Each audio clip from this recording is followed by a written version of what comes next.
இப்போ கன்சர்ன் பார்த்தோம் அப்படின்னா ஓப்பனிங் மட்டும் தான் கன்சர்னா இருந்தது. ஏன்னா ஃபில் சால்ட் வந்து இன்ஜுரின்னு போயிட்டனால, அவருக்கான ரிப்ளேஸ்மெண்ட்டா வந்து ஜேக்கப் பெத்தல ட்ரை பண்ணாங்க. எஸ். ஜேக்கப் பெத்தல் சரியா ஒர்க் அவுட் ஆகல அப்படின்றனால, அவருக்கு ஒரு லாங் ரோப் குடுத்தாங்க. அதுக்கு இடையில வந்து பட்டிதர் வந்து ஒரு மேட்ச் விளையாடல. அவருக்கு வந்து அந்த இன்ஜுரினால அவர் விளையாடாதனால, அந்த மேட்ச் வந்து வெங்கடேஷ் ஐயர உள்ள கொண்டு எஸ். வந்தாங்க.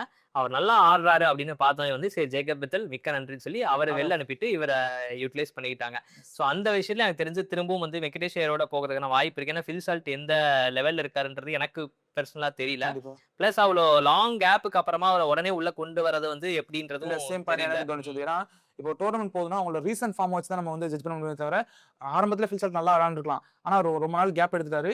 இப்ப நல்லா போயிட்டு இருக்க இடத்துல வந்து ஒரு பிரேக் போட்ட மாரி மறுபடியும் அவர உள்ளுக்குள்ள கொண்டு சொல்லலாம். அவர் விளையாட மாட்டாருன்னு இல்ல.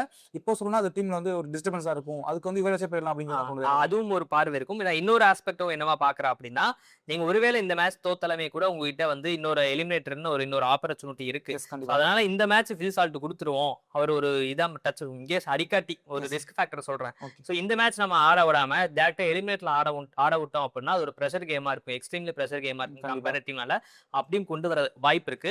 ஸோ நான் இது என்ன பண்ணுவாங்க அப்படின்னு யோசிக்கிறேன் அப்படின்னா, எனக்கு தெரிஞ்சு வெங்கடேஷ் ஐயர கூட கொஞ்சம் மிடில்ல கொண்டு வரதுக்கும் வாய்ப்பு இருக்கு. ஏன்னா அங்கேயும் அவர் ஹாஃப் செஞ்சுரிலாம் அடிச்சாரு. கண்டிப்பா. ஸோ அதனால மேபி ஃபில் சால்ட் ஓரளவுக்கு ஃபிட் அப்டின்னா வந்து அவர் எனக்கு தெரிஞ்சு இறக்கி விடுறதுக்கு வாய்ப்பு இருக்கு. எஸ். தரம்சலாவும் வந்து அடி சும்மா தொட்டாலே வந்து அப்படியே சும்மா கண்டிப்பா. பறக்குது. தொட்டாலே பட்டாசான்ற அது மாரி. பேட்டிங்க்கு நல்ல பிட்ச் அப்படின்னு தான் சொல்றாங்க. அதனால வந்து கண்டிப்பா வந்து ஒரு ஹை ஸ்கோரிங் கேமா தான் இருக்க போகுது.